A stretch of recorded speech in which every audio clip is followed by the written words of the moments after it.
In this video, I'll show you how to cancel FuboTV subscription on Roku. Step 1. Cancel on Roku device. Press the home button on your Roku remote. Navigate to the FuboTV channel and highlight it. Press the star button on your remote for options. Select Manage Subscription and then Cancel Subscription. Confirm your cancellation and select Done when finished. Step 2. Cancel via the Roku website. Open a web browser and go to my.roku.com. Log in with your Roku account.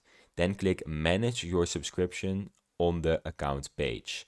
Find FuboTV in the subscription list and then click Unsubscribe. Confirm cancellation by selecting Yes, Unsubscribe. Step 3. Verify your cancellation. You will retain access to FuboTV until the end of your current billing period. Check your email for a cancellation confirmation from Roku or FuboTV. Now I have some tips and notes. Canceling does not remove the FuboTV app. You need to uninstall it separately if you desire. If you subscribe directly through FuboTV or another platform, cancel via that service.